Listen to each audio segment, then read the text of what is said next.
Og her er vi nu så klar med aftens scene TV-avis.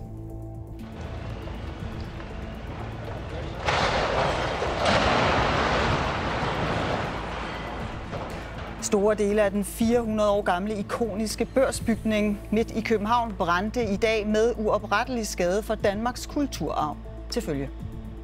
Hvordan har dagen været for dig, Brian Mikkelsen? Jeg tror selv med alle mine familieting nok mest tragisk dag i mit liv. Fordi det er kulturhistorie, det er vores samfundshistorie, som brænder nu her, og det er uerstatteligt.